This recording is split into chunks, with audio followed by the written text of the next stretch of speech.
Now joining us, Mike Lux. He's a person who's worked in the Clinton administration, worked in the Obama transition team. He's also the author of The Progressive Revolution, How the Best in America Came to Be. Mike, welcome back to the Young Turks. Thanks, man. It's good to be back. How you doing? I'm doing good, man, except I'm a little iffy on this health care reform issue. I know you wrote about it today, and you've been writing about it for a while now. You're a little bit more optimistic than I am. What's your cause for optimism?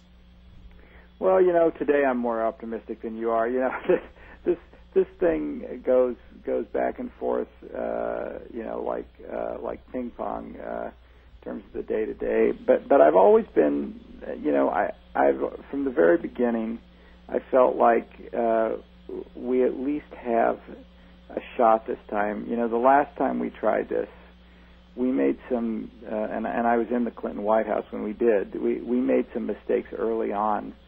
That I felt even at the time would doom us before it was done, and they did. I can remember writing, you know, urgent memos saying let's you know, go down a different strategic path because we're not going to get it done. So talk to me about that, Mike. What did you guys do wrong back then you think that Obama might be doing right now?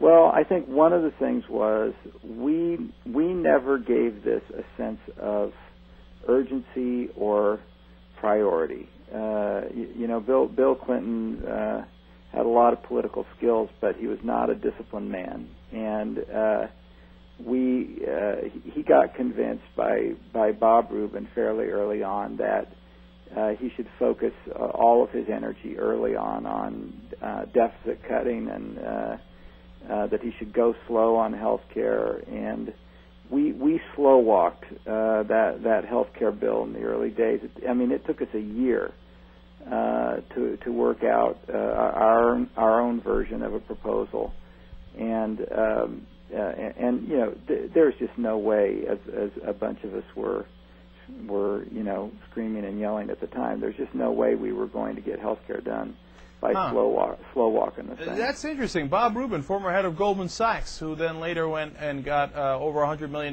from Citigroup for deregulating, pushed for financial priorities instead of healthcare priorities. I didn't see that coming. That's really shocking.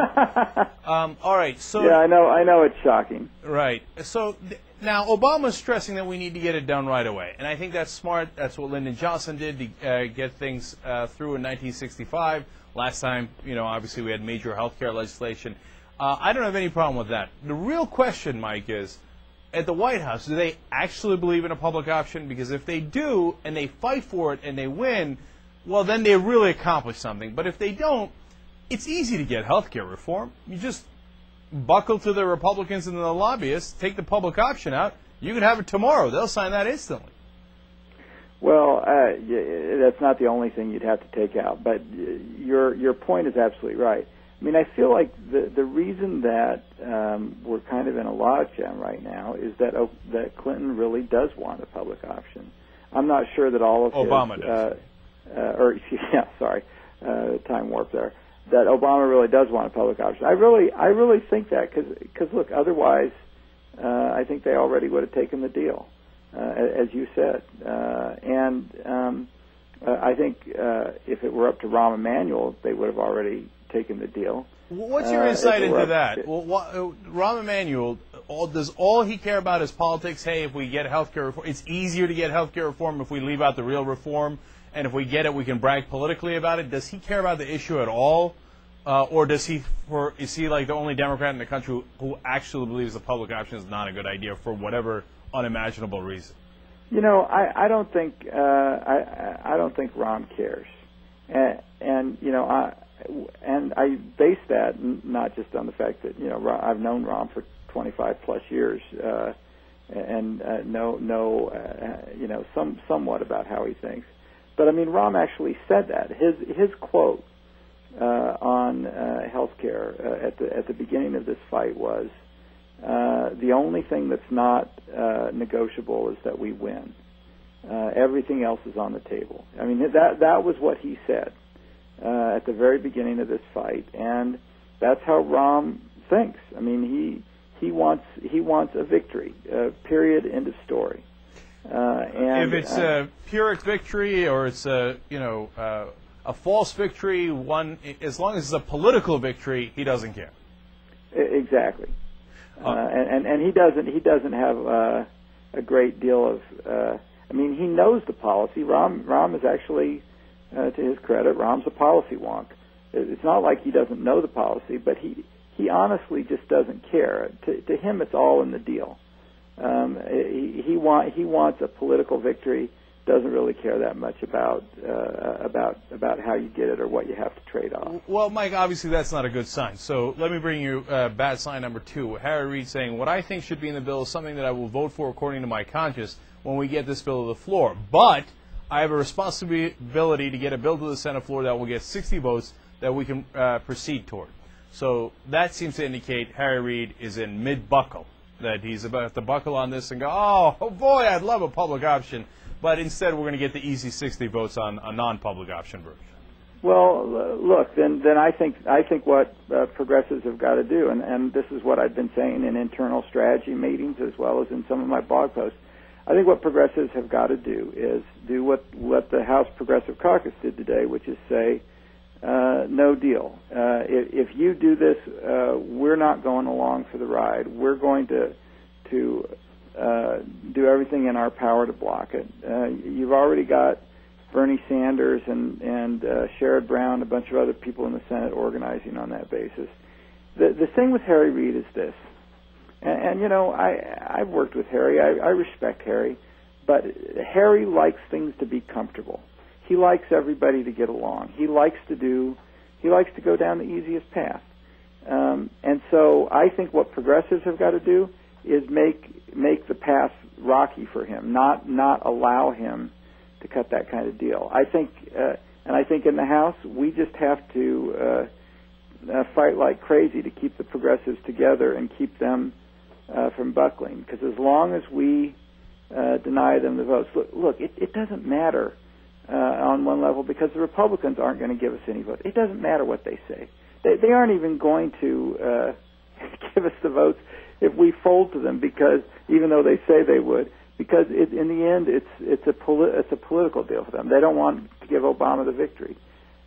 So I don't know if you saw Enzi's quote today, but Enzi basically said the only way that I will ever agree to a deal is if the bill is if Obama and Reid and Pelosi agree that only what I want, exactly what I want, is what the bill is. Yeah, and Orrin Hatch and some others in the Republican side have said the same thing. Basically, we will vote for this health care reform under no conditions. Right. We will not do it. So, but that gets to the central fraud of what's happening here, Mike. We're talking to Mike Lux. He, of course, worked in the Clinton administration and also in the Obama transition team, and also the author of The Progressive Revolution. Now, the central fraud is that we don't need any of the Republicans, so when they talk about how we need bipartisanship, we know that's not the case. All we need is 60 senators to give us an up or down vote, and the reality is that these corporatist Democrats like Max Baucus and the Blue Dogs in the House are the ones that are causing the real problem, and that if they, voted the right way, that we would have absolutely no issues whatsoever. And the problem is the Nancy Pelosi's, when they attack the insurance industry, et cetera, are hamstrung, and they can't say, look, the real problem is our guys. Right. No, well, you're absolutely right. That is the real problem. Everybody knows it. We now have 60 votes in the Senate, and I'm now hearing some stuff about, we don't really have 60 votes because Kennedy and Byrd are too sick. But you know what?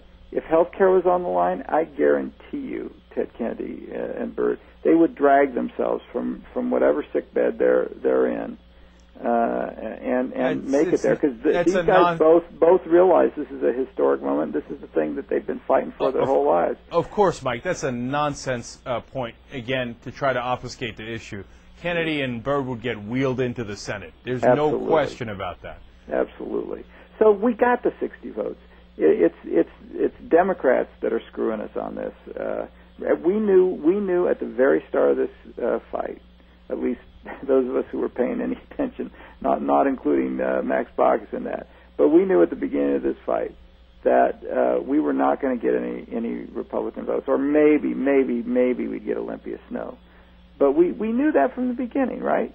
This has always been about whether the Democrats would show some sense of. Mike, let's talk about two things here. One, when the Democrats say they need bipartisanship, isn't that really a code word for I don't really want to do this thing the right way, and then I'm getting paid a lot of money by the healthcare industry to not do it the right way? Because they know they don't need bipartisanship.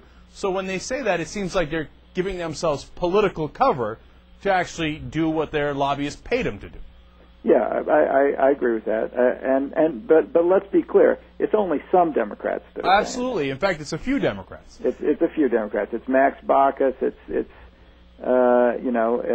Ben Nelson from my home state of Nebraska. It's a few folks, and that's their line.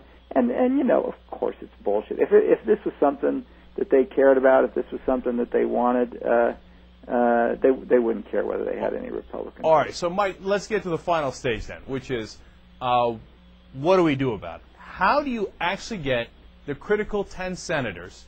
Let's put Evan Bayh and obviously Lieberman, et cetera, and let's even throw Snow and Collins in there, okay?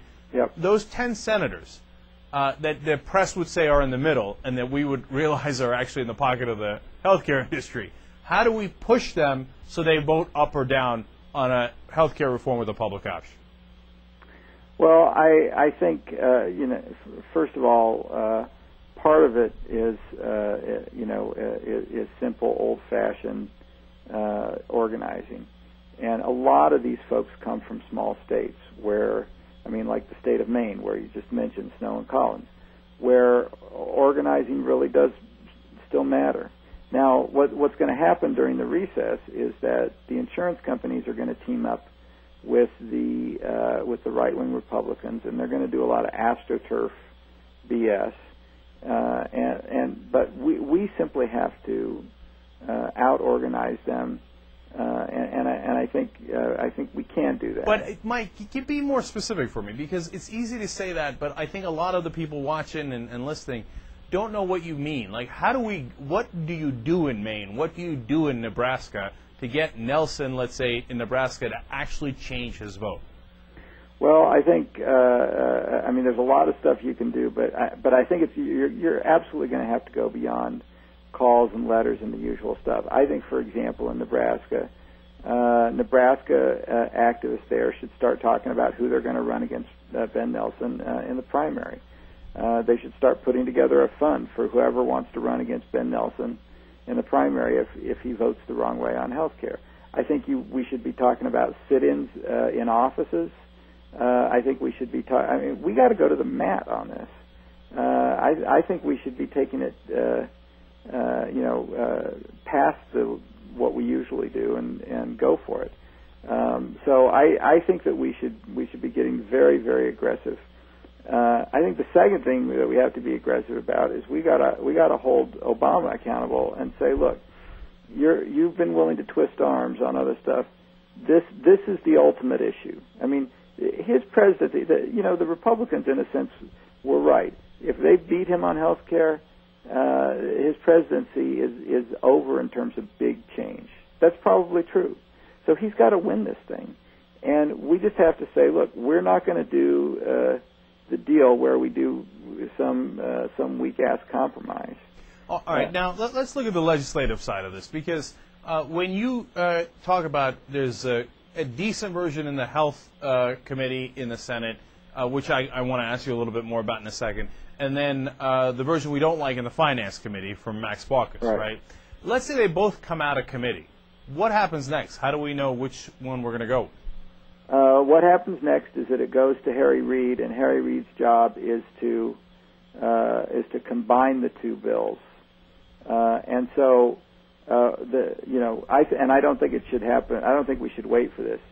I think the pressure needs to start building on Harry Reid to combine those bills in a way where we actually get the good stuff in those bills. And I think that pressure should start immediately. We need to make Reid, uncomfortable about all this. And does the same apply for Pelosi in the House, where you get the three different versions, one that is the compromise version coming out of the energy, and the two others that have a strong public option? They go to Pelosi, and what happens next there? Well, Pelosi, and it's basically Pelosi running the show at that point because she controls the Rules Committee. But what technically happens is that it goes to the Rules Committee, and the Rules Committee puts the three bills together. But that's really Pelosi. What happens in the House is if you sign on to be on the Rules Committee, you sign on under the condition that you are steadfastly loyal to Nancy Pelosi and whatever she wants to bring to the floor. So it basically is Pelosi putting together something that she thinks can pass. And again, I think progressives have to be very tough and just say this shit ain't going to pass unless we unless we give our blessing, and we're going to hold out for the best possible bill. All right, finally, Pelosi today, strong comments, unlike Reid's, saying, hey, we're going to fight this healthcare industry. But when they got into the specifics, she said that she did like the compromise version, which is similar to the health committee version in the Senate, right? And now I think that happens to be a little watered down, but you're not as concerned about that? You think that might be a decent version? No, it's an okay version. It's the worst of the three in the House. But Pelosi's mission is to get the bill out of committee, so we don't have it still sitting there in committee. Once it goes into committee, she is talking to everybody, and she knows that she needs to combine the bills in a way that she has a stronger bill coming out on the floor. That's why I'm not as worried about it. Right. Now, but if we wound up with the Health Committee bill, let's say, it's similar to we hear from the Energy Committee in the House, okay, but let's go with the Health Committee bill in the Senate that where it's not strictly the Medicare rates, but that there is negotiation so the rates could be higher. Would you be okay with that, or you think it's not good enough? I'd be okay with that. I could live with that. You know, I know that we're not going to get every single thing we want in the health bill. I wouldn't live with it right now, not while we're still fighting and negotiating this thing out. I wouldn't live with it on the House floor, first round. But if that's what it takes to get health care passed, yeah, I could live with that. And then is there a chance that after it's passed that we could then go back and say, you know what, no, we're going to get tougher on what we pay here? Oh hell yeah. I mean, if Social Security, Medicare, every major program in recent history, we've gone back and strengthened it over the years. And I think that's exactly what would be the approach. We know that even if everything I say happens and Harry Reid, gets tough and Obama gets tough and we get this done, we're still not going to have anything close to a perfect bill. So absolutely, I think the moment it's passed, we go back and try to start making it better in the next session of Congress. All right, Mike Lux, author of The Progressive Revolution, How the Best in America Came to Be. Thanks for joining us on the Young Turks. Really interesting conversation. It's always fun. I'm glad to do it. All right, thank you so much.